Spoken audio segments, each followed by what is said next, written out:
This is Rosie Revere, engineer.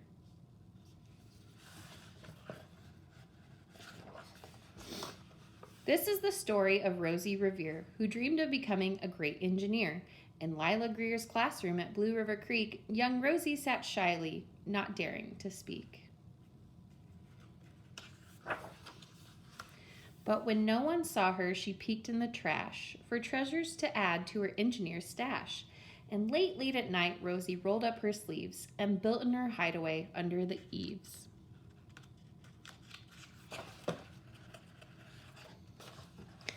Alone in her attic, the moon high above, dear Rosie made gadgets and gizmos she loved. And when she grew sleepy, she hid her machines far under the bed, where they'd never be seen.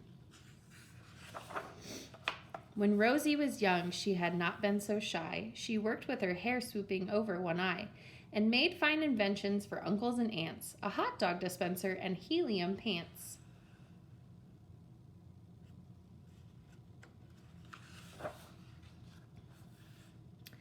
The uncle she loved most was zookeeper Fred. She made him a hat to keep snakes off his head, from parts of a fan and some cheddar cheese spray, which everyone knows keeps the pythons away.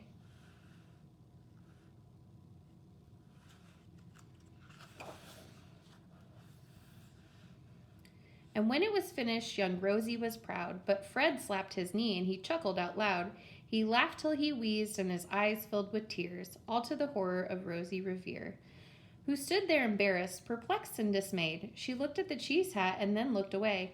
"I love it," Fred hooted. "Oh, truly I do." But Rosie Revere knew that could not be true. She stuck the cheese hat on the back of her shelf and after that day kept her dreams to herself.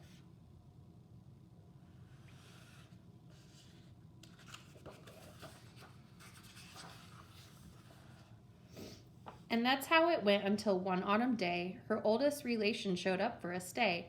Her great-great-aunt Rose was a true dynamo who'd worked building airplanes a long time ago. She told Rosie tales of the things she had done and goals she had checked off her list one by one. She gave a sad smile, and as she looked to the sky, "The only thrill left on my list is to fly.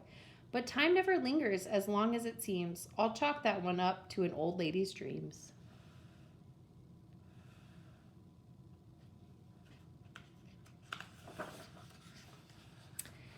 That night, as Rosie lay wide-eyed in bed, a daring idea crept into her head. Could she build a gizmo to help her aunt fly? She looked at the cheese hat and said, "No, not I." But questions are tricky and some hold on tight, and this one kept Rosie awake through the night. So when dawn approached and red streaks lit the sky, young Rosie knew just how to make her aunt fly.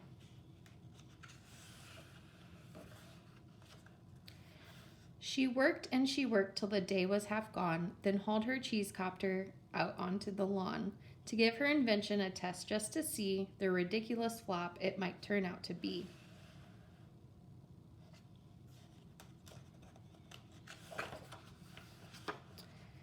Strapped into the cockpit, she flipped on the switch. The helio cheese copter sputtered and twitched. It floated a moment and whirled round and round, then froze for a heartbeat and crashed to the ground.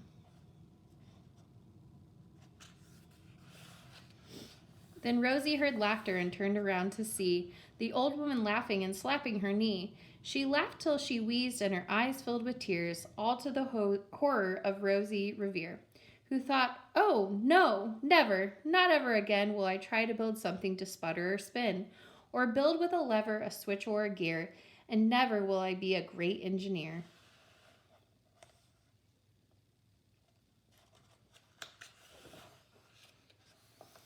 She turned around to leave, but then great-great-aunt Rose grabbed hold of young Rosie and pulled her in close, and hugged her and kissed her and started to cry. "You did it! Hooray! It's the perfect first try.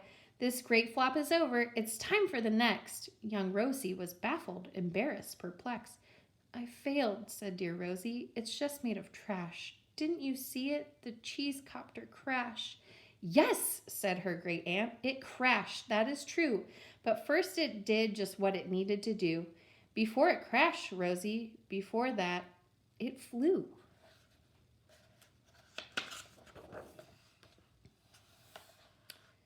Your brilliant first flop was a raging success. Come on, let's get busy and on to the next. She handed a notebook to Rosie Revere, who smiled at her aunt as it all became clear. Life might have its failures, but this was not it. The only true failure can come if you quit.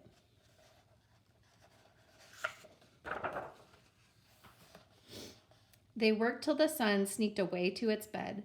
Aunt Rose tied her headscarf around Rosie's head and sent her to sleep with a smile ear to ear to dream the bold dreams of a great engineer.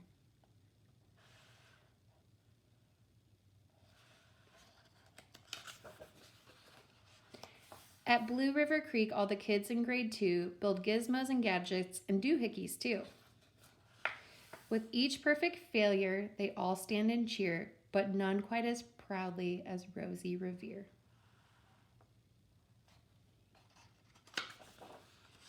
The end.